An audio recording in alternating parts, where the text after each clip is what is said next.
They're just busy, sha. They have to be in motion. It's not everything that requires your attention. Being able to isolate what is important will remove that urgency that drives you into activity that's not productive. Then there's calling versus opportunity. There are times that we're doing things that we have to ask ourselves, why are we doing what we're doing? Is it just because the opportunity showed up? Or is it something that I am designed to do, in which case I can give it my all?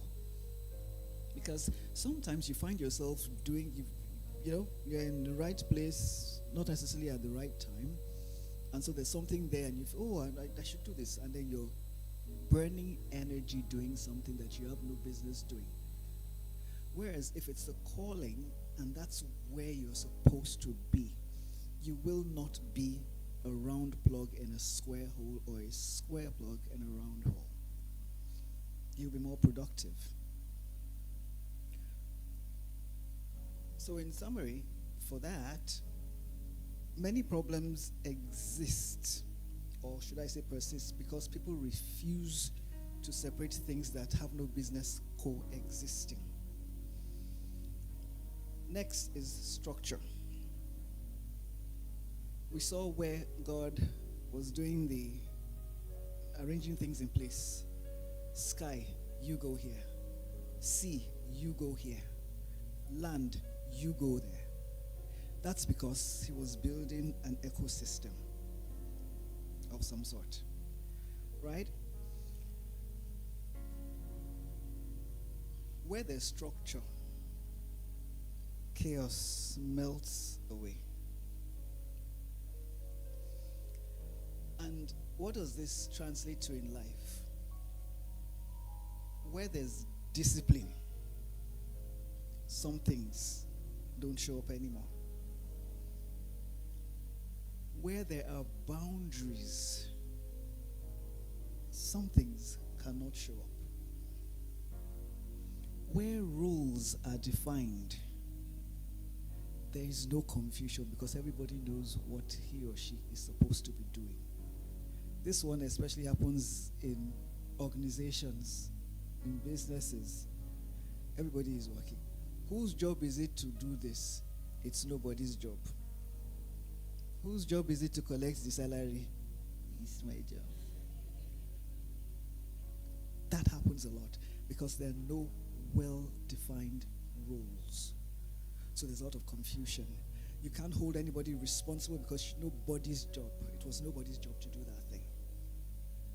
So that is part of not having a proper structure. And then where there are no systems, we've been talking about systems in this place for where there are no systems, there can be chaos.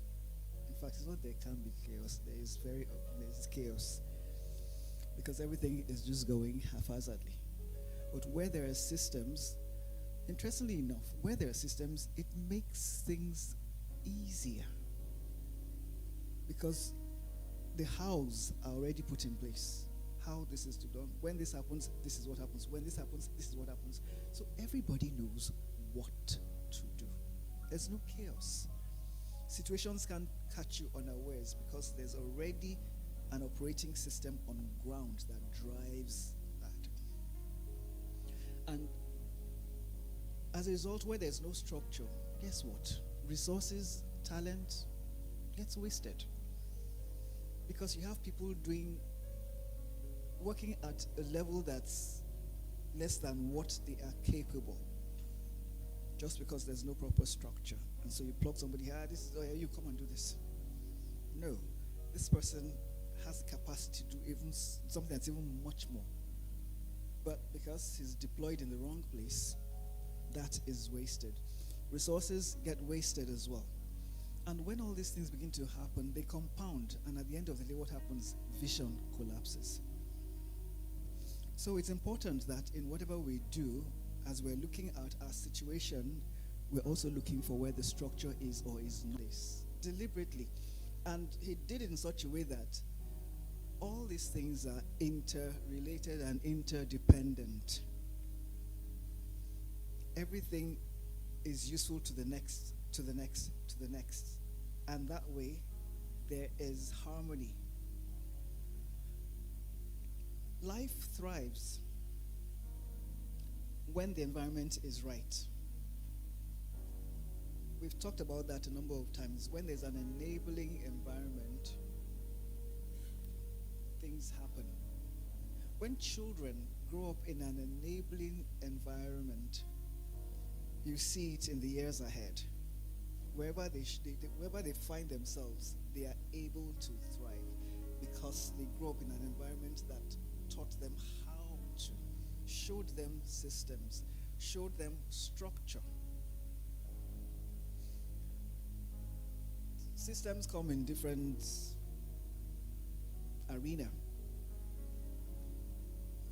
In the financial system, for instance, if there's no stability, we will know it. The economy will go haywire.